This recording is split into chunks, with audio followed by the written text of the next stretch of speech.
seperti biasanya ya, Anda bisa mendengarkan acara Jaksa Menyapa hasil kerjasama dari Radio Thomson Purwodadi dan juga Kejari Grobogan. Dan untuk siang hari ini dalam acara Jaksa Menyapa ya, kita di studio 2 Radio Thomson Purwodadi sudah kedatangan narasumber ya, dari Kasih Pidana Khusus atau Kasih Pitsus Kejari Grobogan, ada Bapak Iwan Juwardi Sarjana. Selamat siang Bapak. Siang.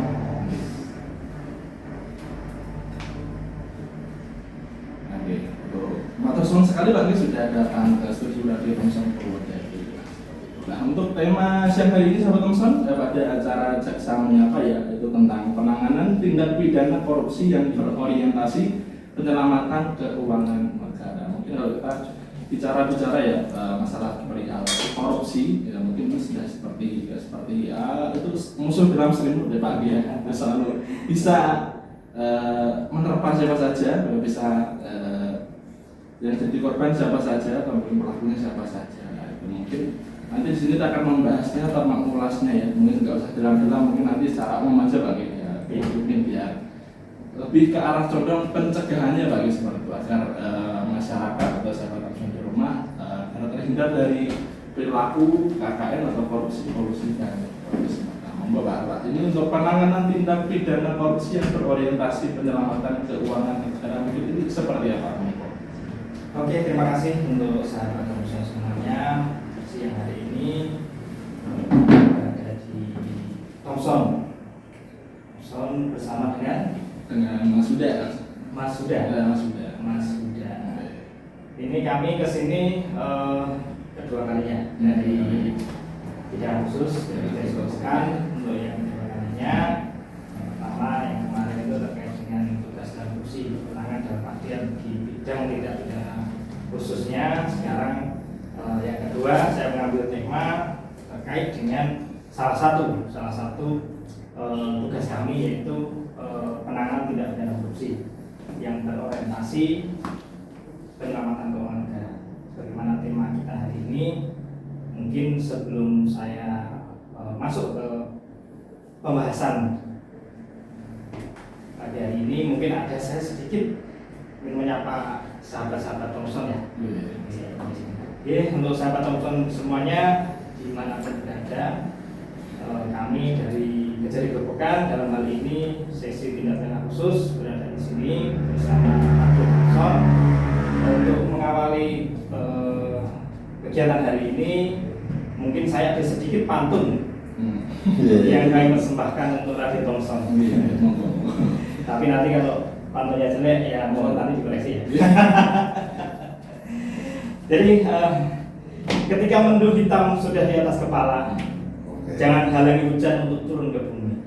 Ketika banyak yang menggoda, namun yakinlah Radio Thomson tetap di hati.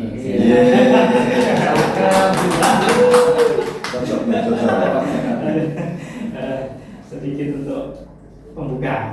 Nanti kalau biasanya dalam kehidupan ini ada dua hal, pasti ada pembuka dan pasti ada penutup. Saya kasih lagi pantun penutupnya nanti. Nanti biar acara lagi, biar penasaran. Tapi kita ada waktu sampai jam kurang lebih jam ya Mas ya. Oke, langsung aja. Terima kasih untuk semuanya terkait dengan tema yang kita angkat hari ini. Sebelum saya kepada tema kita hari ini, sebagaimana kita ketahui, mungkin sebelum-sebelumnya teman-teman dari bidang lain sudah menjelaskan terkait kewenangan-kewenangan yang lainnya. Karena kan tugas dari kewenangan kejaksaan itu begitu banyak dan begitu luar biasanya. Sebagaimana ketentuan dalam Undang-Undang Kejaksaan Nomor 11 tahun 2021 sebagai perubahan 16/2004 tentang Kejaksaan di Indonesia. Dalam hal ini tindak pidana khusus sendiri ada di dalam pasal 30 untuk kewenangannya. Kewenangannya yaitu di ayat 1 huruf D, di bidang pidana kejaksaan mempunyai tugas dan kewenangan melakukan penyelidikan terhadap tindak pidana tertentu berdasarkan undang-undang. Jadi pintu masuknya adalah di dalam undang-undang kejaksaan sendiri. Makanya sebelum saya membahas terkait dengan tindak pidana korupsinya, terus di dalam perubahan di Undang-Undang Nomor 11 itu ada di pasal 30 ayat ada tambahan keuangan lagi, yaitu dalam pemulihan aset terkait dengan aset. Kejaksaan pernah melakukan kegiatan penelusuran, perampasan dan pengembalian aset perolehan tindak pidana dan aset lainnya kepada negara korban atau yang berhak. Dalam hal ini kami sendiri bidang tindak pidana khusus, pintu masuknya terkait dengan kegiatan penyidikan itu ada di dalam undang-undang kejaksaan. Sebagaimana memang kalau kita mengenal di dalam Tuhabta, memang ada batasannya terkait dengan penyidikan. Penyidikan kan ada pejabat dari kepolisian. Dan ini karena undang-undang inilah kejaksaan memiliki kewenangan terkait dengan penyidikan. Dan terkait dengan penindakan ataupun terkait dengan tindak pidana korupsi, kita salah satunya selain penyidik dari kepolisian dan ada penyidik dari KPK sebagai KPK. Dalam hal ini bidang tindak pidana khusus sendiri untuk ruang lingkup penanganannya.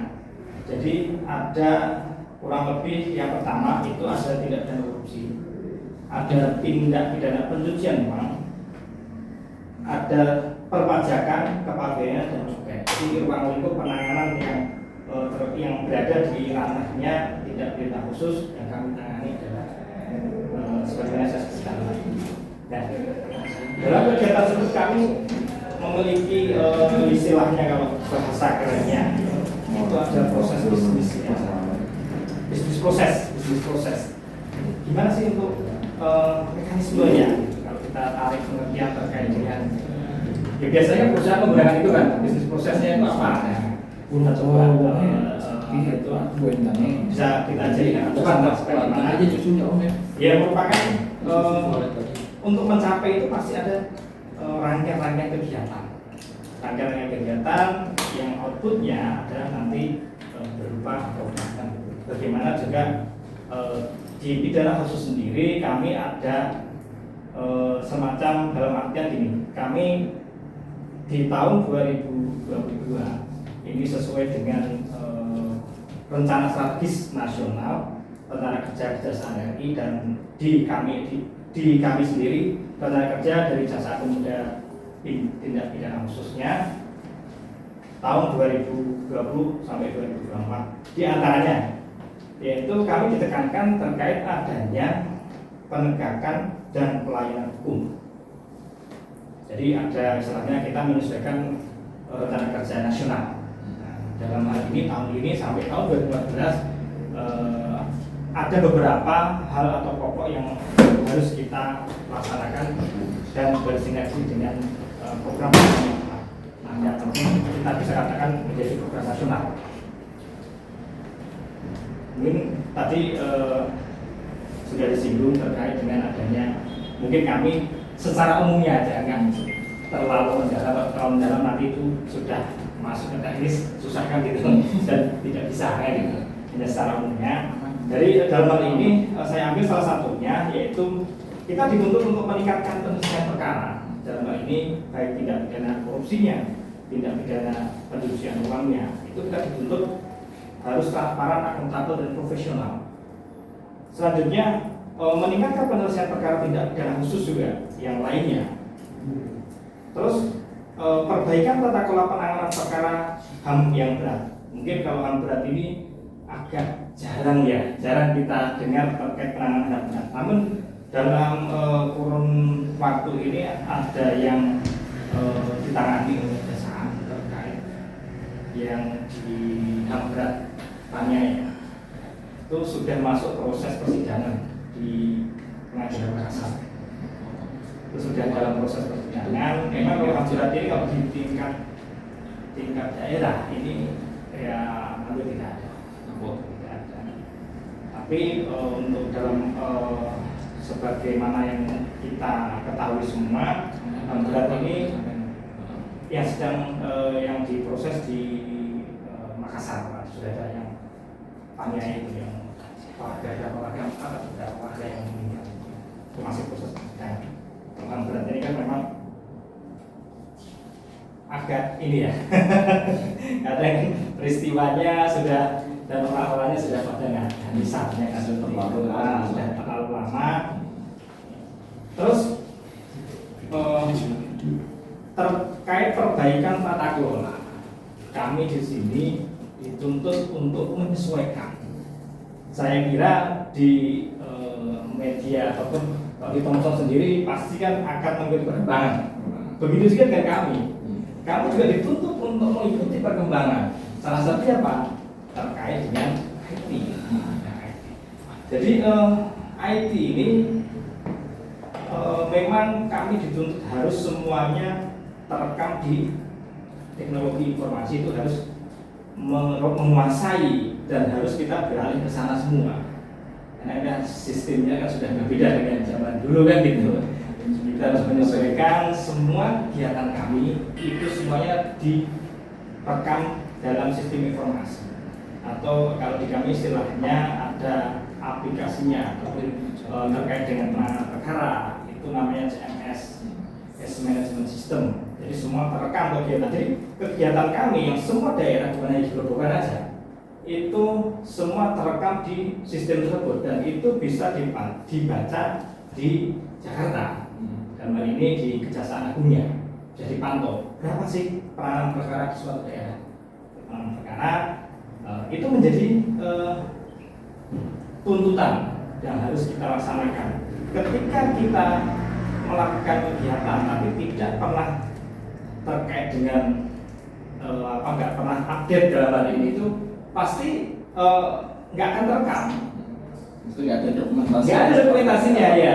Ada kegiatan tapi nggak pernah terekam gitu. Dan ini sekarang kan jarak itu bukan menjadi halangan. Begitu kegiatan di sini dimanapun bisa mengetahui kan gitu. Oh iya, di kejadian Grobogan menangani ini misalnya kan gitu. Itu sudah langsung terekam. Makanya kami itu juga harus dituntut terkait dengan pengaplikasian dalam sistem penanganan perkara. Dan itu pun bukan hanya di kami aja, itu kemarin ada baru di Tuban. Jadi kami antara penegak hukum itu juga saling tukar informasi. Contohnya ini, saja terkait dengan adanya penanganan, misalnya penanganan perkara di kami sesuai dengan ketentuan di undang-undang. Saya ambil contoh di undang-undang KPK aja. Ketika kita menangani perkara, kita sifatnya ada koordinasi karena memang amanah dalam undang-undang. Jadi kita ada koordinasi dan nanti ada untuk terkait perkembangannya pasti ada. Jadi kita bekerja ini bukan hanya kita sendiri yang mengawasi, tapi dari luar mengawasi, dan yang lebih pengawasan itu di masyarakat. Dan masyarakat juga pasti akan mengawasi karena masyarakat sekarang dan zamannya sudah beda. Artian begitu terkait dengan informasi apa itu tinggal lihat di webnya atau ya saya mau lihat perkembangan perkara misalnya perkara apa, bisa langsung kepada aplikasi. Mungkin itu dulu. Kalau ada pertanyaan monggo silakan. Sebelum saya masuk kepada ini kan baru pembuka, iya. Dibuka, saya belum masuk terlalu dalam tema kita hari ini. Monggo silakan. Baik, kita sudah dulu Pak Min, kita akan kembali setelah pesan-pesan ya. Tetap dengerin terus 98.2 FM Radio Thomson Purwodadi. Acara jaksa menyapa ya. Jadi kita sudah membahas sedikit tentang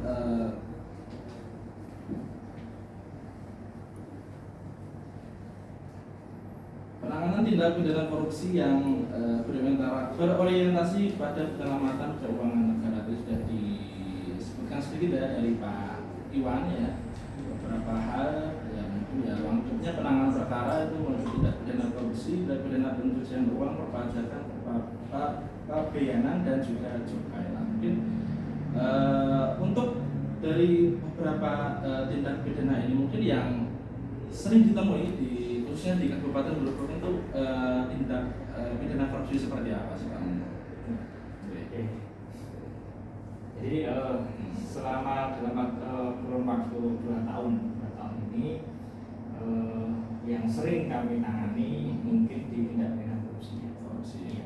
Tapi ada juga terkait dengan cukai juga di tahun 2021 itu ada perkara cukai dan itu juga lumayan juga ternyata digerbukan untuk peredaran rokok tanpa cukai. Itu juga begitu ada perkara itu masuk ke kami, ternyata untuk barang buktinya juga kita katakan satu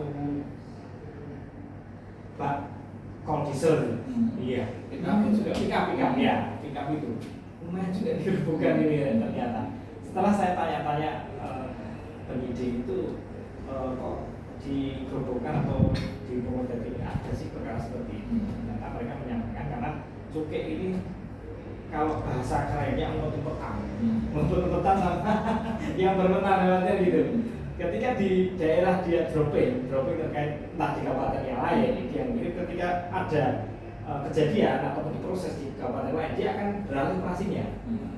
Jadi ketika digerobokkan, ditindak dan ditemukan, dia beberapa tahun kemudian dia akan beralih ke tempat lain. Dia seperti itu. Jadi sistemnya polanya seperti itu katanya. Untuk tahun ini juga tahun 2022 belum ada perkara cukai, tapi yang banyak perkara di tindak pidana korupsinya. Makanya kan mungkin masyarakat sekitar Bukan sudah tahu terkait dengan penanganan perkara kami, kan setiap kali ada penanganan perkara pasti untuk bagian humas ya, humas itu selalu mengupdate. Pasti sudah banyak sekali masyarakat sudah mengetahui. Untuk tahun 2022 sendiri, untuk ini kan mau ada tahun sekalian saya sampaikan untuk penanganan perkara di bidang tindak pidana khusus di Kejadian ke tahun 2022 ini ada sekitar 4 perkara yang kami lakukan penuntutan di persidangan. 4 perkara dan yang 2 masih dalam proses persidangan dan mungkin itu. Nah, mungkin untuk nanti sahabat pemesan di rumah atau di mana saja mau bergabung ya, nanti bisa lewat via WhatsApp atau telepon di 081 22 6 Nah, ini tadi Pak, kita ada pertanyaan ya dari yang dari Google Pak Santoso ya, yang ingin bertanya mengenai tema menarik untuk dikupas. Pertanyaannya seperti ini, bagaimana seseorang yang korupsi dan merugikan negara setelah ketahuan kerugian tersebut dikembalikan, apakah tetap dihukum atau tetap dijatuhi hukuman seperti itu? Jadi sebelum saya jawab, mungkin biar saya menyampaikan materi sedikit aja, nanti kita jawab, kita simpen dulu. Pertanyaannya kita simpan dulu. Mungkin saya akan terkait dengan tema kita hari ini, saya lanjutkan sebentar. Selesaikan dulu, nanti biar ada masukan ataupun pertanyaan-pertanyaan ataupun masukan terkait dengan kegiatan kami atau ini monggo silakan aja Makanya kita terkait dengan tema kita hari ini, di penanganan tindak pidana korupsi sendiri sebagaimana dalam undang-undang, pada saat itu juga kita sebagai lembaga pemerintah yang melaksanakan kekuasaan negara di bidang pemerintahan. Mungkin lembaga kita adalah satu-satunya yang terkait untuk memberi kewenangan di dalam pemerintahan. Ya, mungkin ada pertanyaan seperti ini, itu yang di KPK gimana? Kan pasti kan gitu, itu kok bisa juga kan gitu. Terkait dengan yang di KPK itu memang dari kejaksaan ditugaskan di KPK, tapi tidak penuntutnya penuntut dari kejaksaan. Karena mengingat di dalam KPK mengamankan seperti itu hanya satu-satunya di kegiatan-kegiatan yang dikejaksaan. Terus dalam hal ini kami itu juga kita itu enggak melulu penindakan gitu. Pasti kita sebelum penindakan pasti ada pencegahan. Pencegahannya beberapa mungkin baru dari bidang lain, bidang saya itu juga melakukan yang sama. Karena tujuan kalau saja tujuannya itu biar tercapai. optimalkan terkait dengan pencegahan ya, orang siapa sih yang mau istilahnya ditindak terus diproseskan gitu kan ya. Kita upayakan dari kejaksaan itu bukan diri mengupayakan pencegahan. Tapi kalau pencegahan ini tidak kita laksanakan dan kita maksimalkan, tapi ternyata masih seperti itu, masih adanya pelanggaran ataupun kejahatan dan itu kayak terakhir ini. Jadi yang di awal tadi sudah saya sampaikan, kita itu tetap berdoa dengan kursi, itu tetap koordinasi dengan apa ini. Sebagaimana kalau di tingkat level produkan sendiri, produk sendiri, ketika ada suatu pengaduan dari warga masyarakat ke kami, itu pasti kita sampaikan juga ke penyidik lainnya. Dan ini menjadi proses produkan. Apakah hal ini sudah ditangani atau belum? Oke. Kalau sudah, otomatis ya kami serahkan kepada pihak yang menangani utamanya. Itulah dalam arti koordinasi terkait menangani dan korupsinya. Begitu juga dengan KPK. KPK di dalam amanah undang KPK dan supervisi monitoring terkait menangani perkara itu juga jelas ada. Dan kita juga ada yang namanya setiap 6 bulan sekali itu ada monitoring dari Komisi Pemberantasan terkait dengan penanganan perkara daerah. Makanya itulah terkait dengan perkara ini kita pasti ada misalnya untuk sistem kontrolnya, bukan hanya event kami yang mengontrol, tapi juga ada dari yang lain. Kontrol itu dalam artian koordinasinya. Terus terkait dengan peran serta masyarakat juga, bagaimana undang-undang korupsi di pasal 41 itu ada peran serta aktif masyarakat dari kalangan apapun, atau organisasi keagamaan, atau media massa, atau LSM, itu kan ada peran serta masyarakat dalam pencegahan. Ataupun dalam hal ini bisa saja warga masyarakat memberikan informasi kepada kami di kejaksaan tentang adanya juga. Makanya terkait nyambung lagi kepada IT tadi, untuk memudahkan masyarakat membuat informasi ataupun adanya dugaan suatu tindak pidana atau dalam tindak korupsi bisa melalui sudah tidak langsung datang misalnya. Karena jauh-jauh kalau dari ibu ke Prodadi kan memerlukan waktu lagi. Sekarang kan bisa melalui handphone, melalui Instagram. Kita ada kita sebutkan nanti pas pada akhir mas ya, bulan bagaimana Pak, saya seperti itu, gimana mekanismenya, kita kasih tahu ya. Masyarakat tahu bagaimana melakukan misalnya memberikan informasi. Terus dalam hal ini secara umumnya terkait area rawan adanya korupsi itu setidaknya yaitu di sektor pengadaan terus sektor keuangan, perbankan, sektor perpajakan, sektor migas, sektor BUMN, BUMD, sektor pembayaran cukai, sektor penggunaan APBN, APBD, sektor aset negara, sektor perhutanan pertambangan dan sektor pertanian. Sebenarnya itu sektor yang rawan adanya nantinya terus.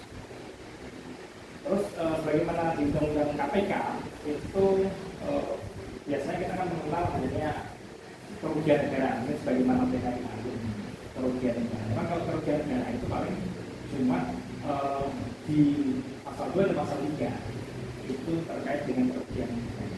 Padahal di undang-undang yang korupsi ini banyak jenisnya, semacamnya. Selain keuangan negara ada sektor pengelolaan anggaran Jakarta, pemerasan, perbuatan curang, terus gratifikasi. Itu memang untuk di Kabupaten Bogor sendiri itu memang selama 2 tahun ini hanya di kerugian negara. Tapi kita lihat iya gitu. Terus dalam penanganan tindak pidana korupsi sendiri ada ataupun parameternya. Ini yaitu parameter penanganan tindak pidana korupsi.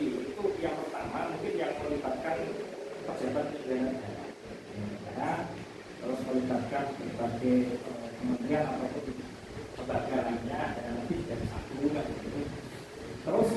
kemarin di sini ada pada saat bencana. Pada saat bencana apabila berdasarkan bukti-bukti dan sudah diuji di dalam persidangan, apabila terbukti di pasal 2 ayat 2 itu ancamannya luar biasa, ancamannya pidana mati dan nilai kerugiannya besar. Saya menyinggung terkait pada saat bencana, mungkin dalam media massa ataupun dalam TV terkait dengan informasi itu kan ada yang sudah ditutup tempat mati itu si Bedi Cokro itu itu sebelum diterapkan pidana mati atau tuntutan pidana mati kemarin kan sempat pro dan kontra, bisa atau tidak bisa diterapkan atau tidak gitu. Akhirnya kemarin juga kejaksaan juga menerapkan hal ini.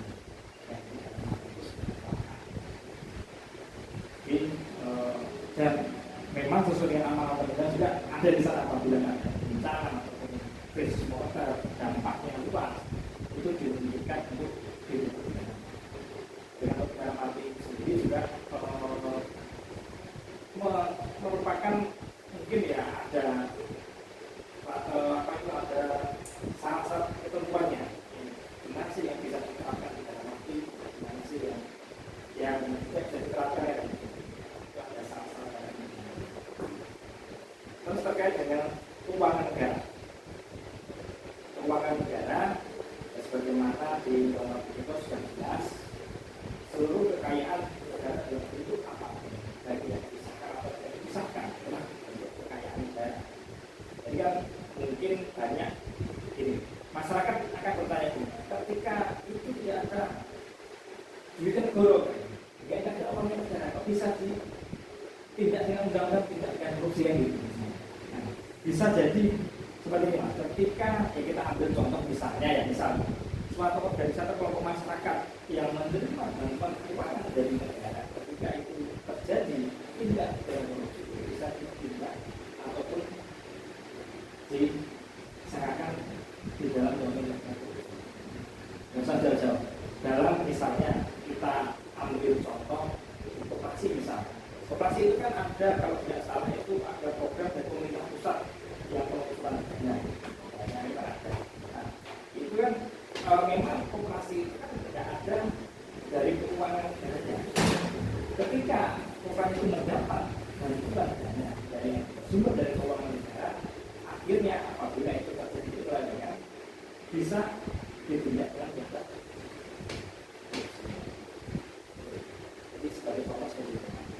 Segala kekayaan baik yang dipisahkan atau tidak dipisahkan, baik yang ada dalam BUMN, BUMD itu termasuk dalam kekayaan negara.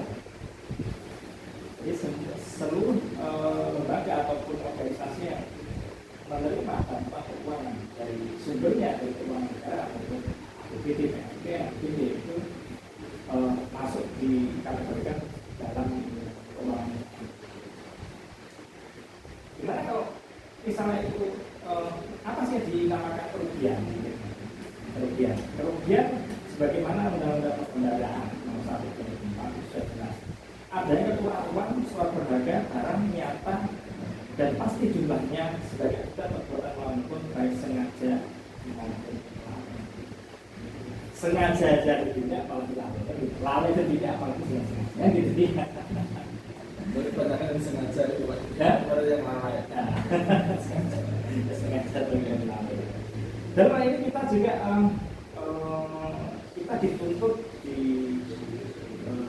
Satuan Kerja Daerah itu jangan hanya melakukan penindakan, boleh melakukan penindakan, tapi disertai dengan adanya penyelamatan. Kenapa? Artinya apa? Ketika perbuatan yang dilakukan terdakwa dan telah diputus dalam persidangan dan telah terbukti ada kerugian negara, itu wajib kita untuk mengupayakan pengembalian. Itu baik semua tingkatan, baik tingkatan pendidikan, utang, dan eksekusi juga. Jadi kita dituntut kalau bahasa ini ya ojo mumindak loh. tapi harus disertai dengan dipulihkanlah kerugian negara. Dari itu, jangan hanya menindak aja, tapi harus disertai dengan pengembalian. Karena dalam hal ini negara yang tidak boleh. Bagaimana cara-cara atau ini nanti mungkin kalau ada pertanyaan masih bisa kita mungkin saya menjawab yang Pak Santoso dari Lubuk Pak Santoso terkait dengan kalau sudah mengembalikan harus di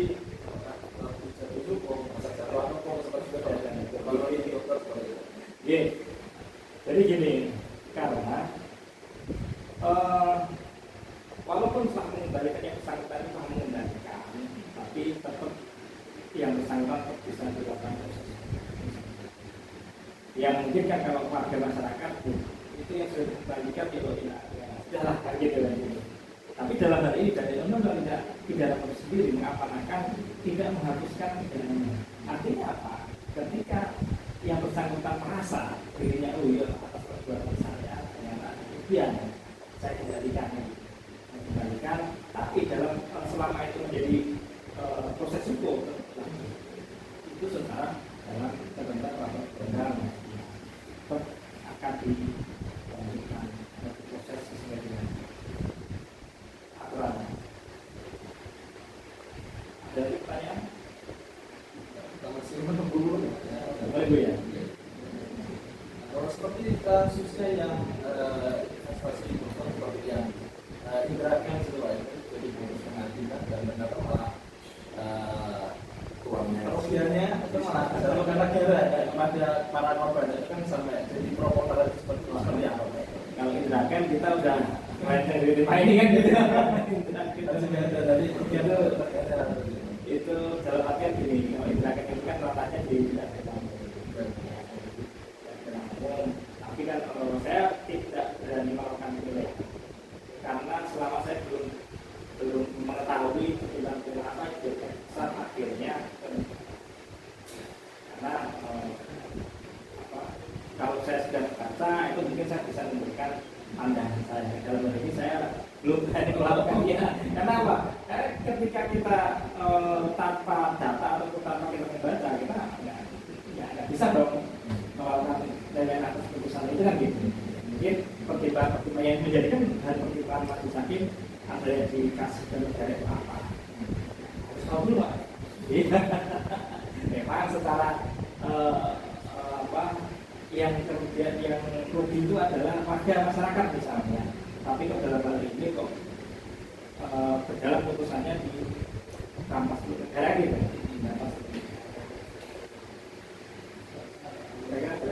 Terus tadi yang saya tanyakan perihal tadi Pak untuk tersangka ini contoh tadi sedial ini dan masalah di Asabi juga sampai beberapa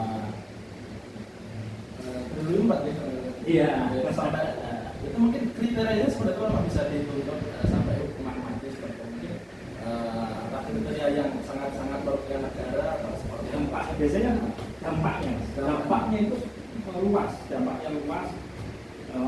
bisa kita katakan sampai nasional lah kita katakan. Bukan hanya yang dampak luas dalam pertengahan tahun ini kan bukan hanya bejo saja kelangkaan minyak itu sempat meluas ya seluruh Indonesia sampai kami juga melibatkan dari seluruh kabupaten itu untuk terkait pengecekan kelangkaan minyak. Ternyata diindikasikan ada perbuatan yang menjadi itulah salah satunya dampaknya itu sangat luas makanya keadaan tertentu sebagai mana-mana undang-undang ada tertentu itulah salah satunya dampaknya luas dan mungkin nilai kerugiannya cukup besar juga. Makanya mungkin ada pertimbangan yang lainnya akhirnya terus masih pertanyaan selanjutnya gini, apakah orang yang pidana mati ada pidana tambahannya kan gitu? Sebagai ketentuan kalau sudah pidana mati yang bisa dikenakan juga pidana tambahannya kan pidana mati ini kan masih ada upaya hukum sampai nanti sudah dilalui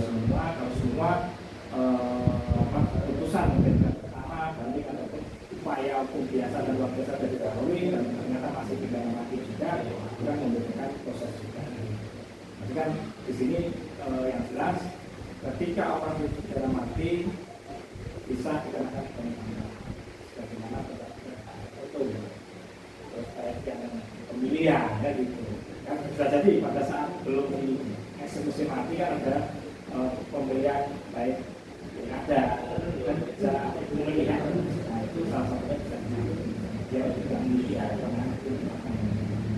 dan kita tambahan berupa pembebanan pengganti ketika perbuatan itu ada kerugian ya bisa ditambahkan pembebanan. Jadi di media massa sudah di media televisi, media cetak sudah ada penyitaan aset dari contoh luar biasa itu kan di seluruh Indonesia kan gitu yang terkait. Jadi untuk pertanyaan kalau ada belum ada masih menunggu ya. Nah, mungkin untuk upaya-upaya Pak untuk dari Kejari Belakangan pertama dari tindak pidana terus perihal penanggulangan tindak pidana korupsi di Belakangan ini jauh ini seperti apa Pak? Untuk upaya-upaya kami yang lakukan di dari Belakangan kan ada dari pihak lain kayak Indonesia melakukan pencegahannya, di kami juga ada biasa satunya itu juga kan kolaborasi antara tidak itu dan itu kan gitu terkait dengan pencegahannya. Kalau itu sendiri ya selain mencegah dalam hal ini ya kita kalau pas momen-momen tertentu kita berada misalnya kita ada kegiatan di desa kita sampaikan juga karena kan ada yang mungkin apa itu namanya penanganan perkara kita yang menyangkut kalau desa yang masih aktif. Nah itu juga sebetulnya itu kita sudah upayakan dalam artian di inspektorat itu sudah ada memiliki kewenangan besar. Ketika inspektorat yang melakukan pengawasan itu tidak diperhatikan ketika ada temuan, ya akhirnya hasil temuan itu akan dikasihkan ke APH. Bisa jadi seperti itu. Jadi mungkin yang di kemarin di Intel juga sudah terkait dengan pengawalan Mas ya. Ya. Pengawalan terkait dengan desa, program dari desa itu mungkin jaga sekolah, jaga madrasah. Kan ya inspektorat juga informasi juga. Tujuannya apa ya?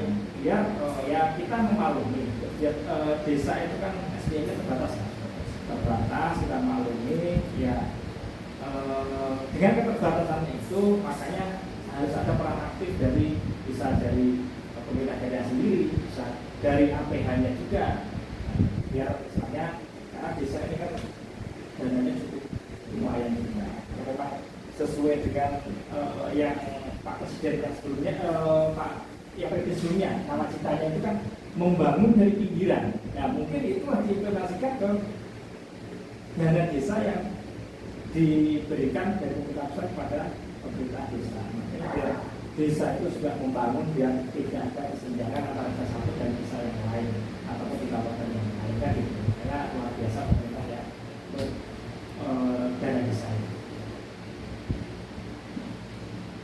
Pak Iwan, ini sudah ada sahabat Omson yang sudah bertanya, sudah masuk ke partisipasi. Nah, dari ini Mas Ali yang dari Purwodadi, dari mahasiswa salah satu perguruan tinggi ya, Fakultas Hukum. Mas Ali ini mau bertanya Pak, apakah perbedaan penanganan perkara tindak pidana korupsi dengan perkara tindak pidana pencucian uang, lalu bagaimana penanganan perkaranya di kejaksaan seperti itu? Iya. Kalau terkait dengan tindak pidana korupsi dan tindak pidana uang, untuk prinsipnya itu adalah sama. Penanganannya bersama. Terus yang membedakan ini kan TPPU kan muncul adanya tindak pidana awal. Apakah itu hasil dari korupsinya? Apakah itu hasil dari tindak pidana lainnya? Itu juga bisa dalam hal ini saya dari sini berarti otomatis sumbernya dari tindak pidana korupsi. Dari kategorinya? Iya, dari tindak pidana awalnya apa? Kalau selama saya ditemukan untuk TPPU-nya belum ada.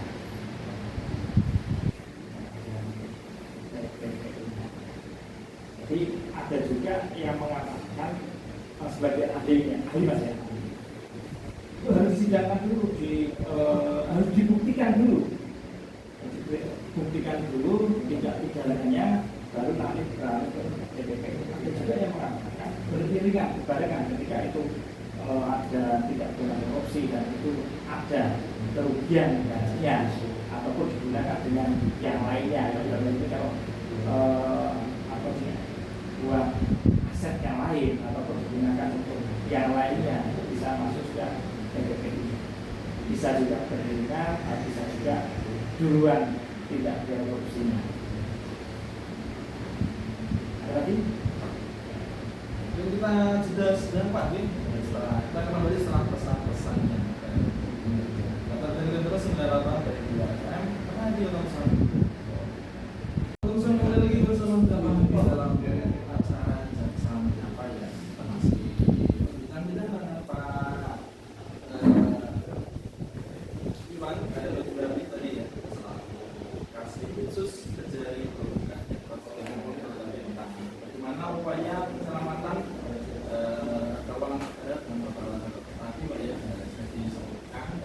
Sekarang yang ditanyakan mungkin apa sih Pak hambatan yang dihadapi dari khusus sendiri khusus kejari kita dalam rangka penyelamatan keuangan negara ini. Terima kasih. Jadi dalam hal ini pasti dalam setiap kegiatan pasti ada hambatan atau tantangan di dalam suatu kegiatan. Dalam ini itu penyelamatan keuangan ada. Hambatannya apa? Apapun yang harus jalannya seperti apa? Padahal di setiap proses sebelum saya jalan, sebagaimana di dalam pasal 28 tentang pemberantasan tindak korupsi itu sudah jelas dalam setiap tindakan korupsi kita berhubungan yang sebagai tersangka itu wajib memberikan keterangan tentang seluruh harta benda dan harta benda baik yang diketahui atau tidak diketahui dan memiliki hubungan dengan tindak korupsi yang dilakukan oleh tersangka. Itu bukan hanya milik yang bersangkutan, milik istri, suami, itu juga harus disampaikan. Dalam hal ini apa? Ini hanya akan menjadi tantangannya. Pasti orang ketika ditanya harta bendanya, pasti apakah akan sejujur itu? Kan nggak mungkin. Ya, itu pasti kendalanya. Saya sembunyikan, Pak. Nanti kalau saya kasih tahu semua, nanti kalau disita semua gimana kan gitu? Hasilnya saya nggak ada kan gitu. Padahal sebagaimana amanah undang-undang wajib disampaikan. Tujuannya apa? Ketika nanti ada beban pidana tambahan total itu maka kita gunakan untuk menutupinya. Jika nanti ada permasalahan misalnya sekarang yang sudah diputus oleh pengadilan dan sudah berkurang total, apabila ada pidana masalah pengganti, itu harta benda yang nanti dipergunakan untuk mengganti yang kerugian tadi. Hambatannya pasti orang nggak akan semudah itu membocorkan atau memberikan informasi, pasti akan sebagaimana dia akan menyembunyikan. Tapi kita sebagai penyidik penuntut umum ataupun yang lain kita ada strategi sendiri yang menentukan harta benda itu wajib karena saya buka karena ini apa pasal 28 pokoknya gitu ada sama informasikan tujuannya kenapa ketika itu tidak dibayar memang apabila yang bersangkutan ini tidak membayar itu bisa diganti dengan pidana tambahan pidana memang seperti itu. Tapi kan sesuai dengan tema kita ini kita tidak begitu percaya aja ya Pak dan saya akan menjalaninya. Tapi kan kita sebagai harus dituntut gimana untuk pemulihannya. Saya sampaikan tadi bukan hanya penindakan aja, ada kesalahan atau dugaan korupsi tidak, tapi untuk keselamatannya nggak ada. Jadi kan nanti apa itu lebih banyak biaya yang kita keluarkan terkait kegiatan pendidikan beruntutan daripada misalnya itu kerjanya kalau kerja misalnya mungkin yang baru-baru ini ada masalah terkait dengan kalau di bidungnya sudah jelas penyelesaian yang kesepakatan justice itu kan kalau di bidung kan nggak ada. Itu kan ada kemarin sempat wacana terkait adanya yang 50 juta tidak lanjuti kan gitu. Tapi itu istilahnya masih wacana. Tapi sempat ramai ya karena korupsinya 50 juta dihentikan atau banyak yang setuju, banyak yang tidak. Itu kan hanya baru kemarin belum istilahnya belum ada terkait dengan itu bagaimana. Tapi memang benar ketika kita misalnya sebagai contoh aja menangani kerugian negaranya yang di bawah 50 juta misalnya, atau biaya yang kita keluarkan untuk kegiatan penyidikan penuntutan itu besar. Iya, apakah negara nggak rugi membiayai kita kan gitu? Tapi kalau begitu sudah jelas ada mekanisme dan akhirnya kalau itu terkait dengan kegiatan 50 juta itu belum ada untuk bisa dihentikan atau penyelesaian di keluarga belum ada. Itu kendala salah satunya yaitu orang nggak akan semudah memberikan informasi. Bisa jadi ini, bisa jadi bukan atas namanya bersangkutan kan kita sudah bisa ini ya Pak. Yang namanya orang pasti kan atas nama siapa kan. Tapi terkait dengan pengungkapan itu ya terbukti ya kasus-kasus yang bisa ditangani di kota aku juga harta bendanya juga terdeteksi semua intinya kan gitu. Walaupun itu atas nama bukan bersangkutan, tapi bisa diupayakan untuk. Nah, itulah kami sekarang. Kami sekarang dituntut selain penindakan harus ada upaya pengembalian kerugian negara. Pengembalian itu bukan hanya pada saat di pendidikan ataupun sebelum proses persidangan. Di persidangan itu bisa, misalnya dengan etikat bagi yang bersangkutan, misalnya Pak saya menitipkan sebagai uang dari saya misalnya, yang bersangkutan dengan ikhlas itu akan dipertimbangkan. Jadi pengupayaan pengembalian itu bukan hanya tingkatan sebelum persidangan dan di persidangan. Ketika perkara itu sudah selesai, juga wajib diupayakan pengembalian terkait apabila ditemukan kerugian negara. Buktinya apa? Di pasal 18 Undang-Undang Tindak Pidana Korupsi, jelas ada. Apabila yang bersangkutan tidak membayarnya selama 1 bulan, harta bendanya bisa disita. Artinya apa? Orang kan pasti akan itu kan harta benda misalnya, itu kan tidak hasil kejahatan atau hasil korupsinya misalnya kan seperti itu. Karena itulah pasal 18 mengamankan seperti itu. Harta benda yang bersangkutan itu bisa disita untuk menutupi beban pidana uang dari sana. Baik, artinya apa? Baik yang hasilnya, kalau hasil sebetulnya bisa langsung dimasukkan ke negara. Sedangkan kalau beban pidana tambahan, baik harta benda atas nama bersangkutan itu bisa kita upaya paksa dalam kalau bahasa caranya upaya paksa dipaksa orang itu untuk menyerahkan harta bendanya. Karena apa? Sudah ada putusan pengadilan yang tetap tadi. Itulah pelaksanaan pasal 18. Jadi kita wajib mengupayakan setiap tingkatan. Terus gimana? Pasti ada pertanyaan lagi. Saya yang mengubah ini ya kita. Jadi misalnya Pak, misalnya terkait misalnya orang dilakukan penyidikan korupsi misalnya. Ternyata yang bersangkutan meninggal dunia. Ya, terus gimana Pak? Itu Pak kan gitu kan pakaiannya.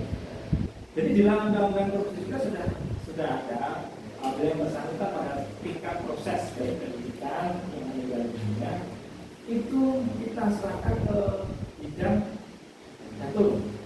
Ya kemarin datang ke sini namanya jasa pengacara negara. Ya, berkas kita serahkan di sana untuk dilakukan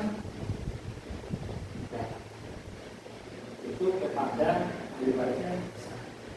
Jadi bukan bidang tindak pidana khusus lagi, apabila itu sudah ada secara nyata, itu sudah ada kerugian. Kan nggak mungkin apa itu namanya orang meninggal terus di apa namanya, kalau proses jelas berarti kan gitu, yang bersangkutan sakitnya Pak meninggal kan gitu. Tapi dalam hal ini ketika ditemukan adanya kerugian dalam amanah undang-undang tindak pidana korupsi, itu berkasnya kita serahkan kepada jaksa pengadilan negara yang akan bergerak sekarang, bukan di bidang khusus lagi. Jaksa pengadilan negara akan melakukan gugatan baik kepada ahli warisnya untuk menarik kerugian negara tersebut biar bisa diberikan. Begitu juga dalam proses penuntutan. Penuntutan ketika yang bersangkutan meninggal, kan dimungkinkan yang bersangkutan meninggal dunia, sama juga perlakuannya kita serahkan kepada jaksa pengadilan negara untuk menarik tadi atas adanya kerugian negara. Terus secara nyata temukan dulu itu kan belum diuji Pak, misalnya ada pertanyaan lagi ke sana, kan belum diuji apakah yang bersangkutan korupsi atau tidak kan gitu.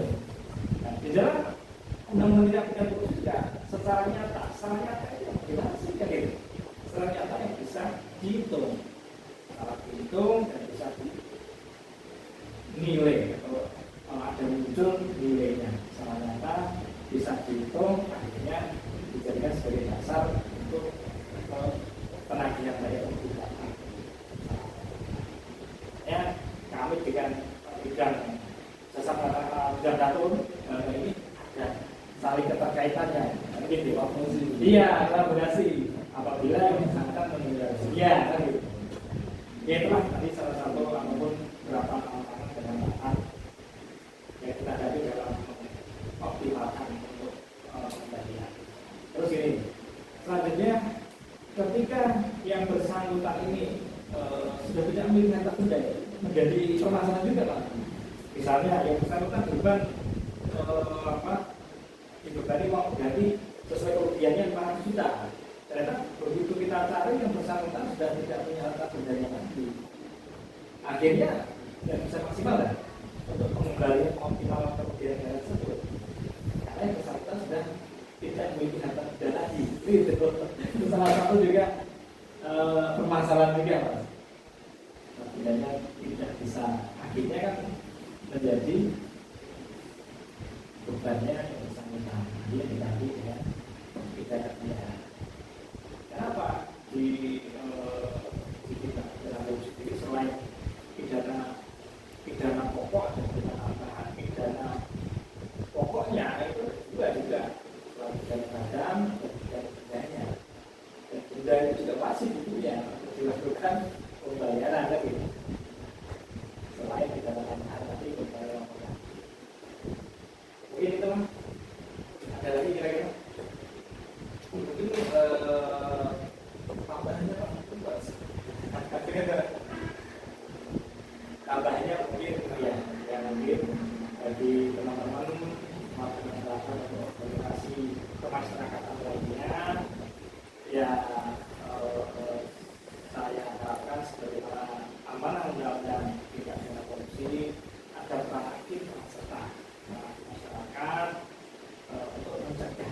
Selain APH sendiri, bagi masyarakat sesuai undang-undang korupsi juga ada haknya dalam arti apa? Ikut berpartisipasi untuk melakukan pencegahan. Pencegahannya bagaimana? Ya itu kita kembalikan ya ke organisasi tersebut. Kan bisa saja baik LSM maupun media massa melakukan istilahnya pencegahan. Itu kan akan diamanatkan dalam undang-undang, bukan hanya kita aja sebenarnya.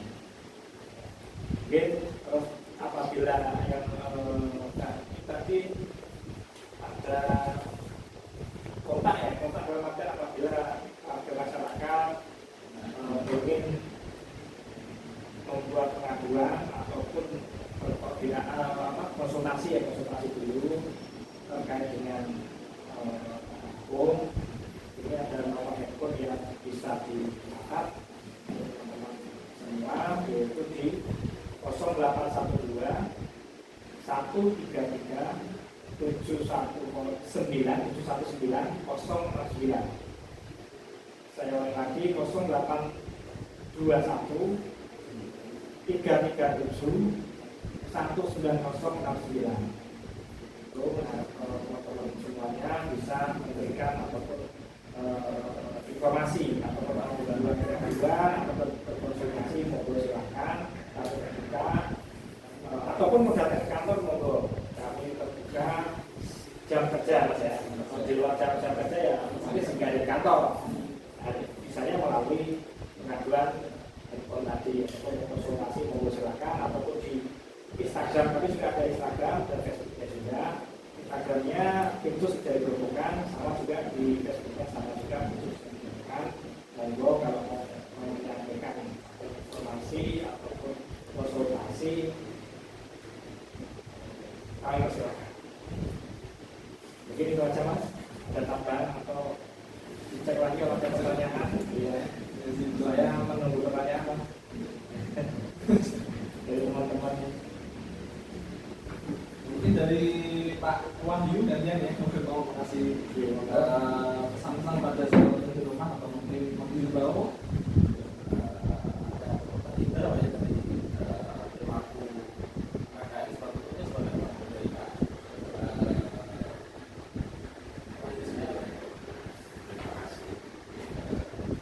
Itu tadi belum diperkenalkan saya panggil saya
startup yang melakukan pembangunan di sana.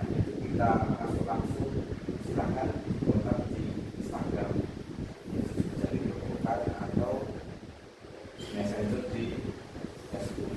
Bisa sarannya salah satunya ketika melakukan dia mempunyai data dan identitas bisa diberikan para serius KTP yang diberikan dan pasti tahap awal kita akan siapkan. Saya rasa ini masih kalau Pak mau mengambil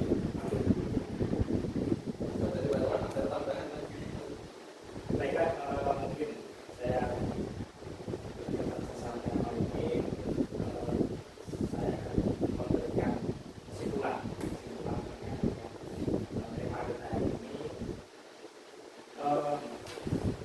yaitu penanganan perkara tindak pidana korupsi bukan hanya penanganan tindak pidana korupsi bukan hanya berapa banyak yang sudah ditangani atau dilakukan penindakan, namun harus diikuti dengan adanya penyelamatan kerugian negara, sehingga itulah yang menjadi indikator suatu keberhasilan penanganan perkara tindak pidana korupsi, atau kita bahasa kerennya yaitu eksekusi yang tuntas atau eksekusi selesai pada pokoknya atau apa untuk kesimpulan dan recovery-nya seperti itu Pak. Iya, recovery. Dan sekali lagi terima kasih untuk selanjutnya, dan untuk penutup ada pantun yang saya buat. Pantun nanti Pak. Sudah betul Mas. Atau nanti kalau kurang jamnya nanti kita jadwalkan kembali dengan tema yang lainnya kan gitu. Jadi baiklah, untuk tema untuk pantun penutup saya yang saya persiapkan adalah untuk Thompson. Yang mungkin untuk Thompson akhir gitu. Kali ini untuk kita sendiri kan gitu. Jadi kita sendiri digerobokan. Baiklah. Korupsi musuh kita bersama. Cakap. Pelaku harus ditindak. Berjaya gerobokan terus bergerak dan berkarya. Terus cerdas membangun bangsa.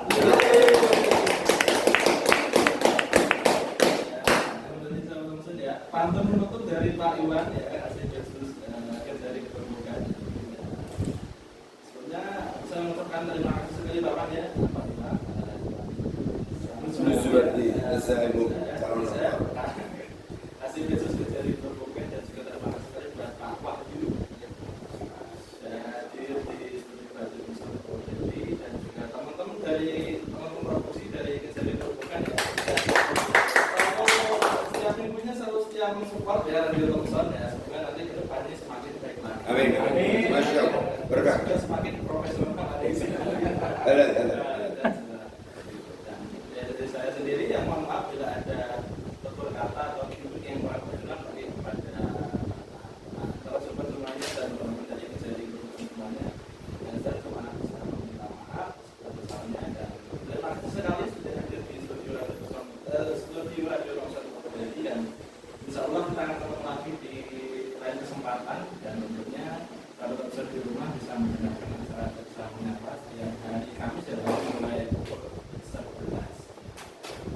Dan saya itu saja mungkin ya perbincangan kita hari ini dengan kasih Yesus bisa dilakukan tentang upaya penyelamatan keuangan bisa disebutkan tadi. Mungkin ya harapannya ke depan nanti mungkin setelah mendengarkan acara ini bisa lebih bijak ya, apalagi terutama nanti berkaitan dengan masalah korupsi ya atau keuangan, tentu itu sangat kompleks sekali. Kalau misalnya keuangan seperti itu mungkin bisa terjadi disalahkan atau disalahgunakan, terutama mungkin yang mampu kebijakan banyak yang mungkin punya tanggung jawab penuh untuk bisa menjaga agar tidak ikut-ikutan atau terjun ke permasalahan ekonomi seperti itu. Ini menjadi pelajaran untuk diri kita ya, juga ya, untuk masing-masing pribadi kita untuk nanti ke depannya bisa memberi contoh yang baik untuk tidak hanya diri kita sendiri tapi juga untuk orang lain, dan juga mungkin yang menjadi kebijakan ini juga contoh yang baik untuk masyarakat. saja dan selamat siang. Terima kasih Bapak-bapak dari Kejadian Berprogram dan juga teman-teman ya dari Kejadian Berprogram yang sudah hadir. Insya Allah kita akan ketemu lagi Kamis depan ya, tentunya dengan tema-tema menarik pula dan juga narasumber yang kompeten di bidangnya. Selamat siang dan selamat beraktivitas. Saya Pak Dirman pamit undur diri. Salam Radio Komsel Purwo.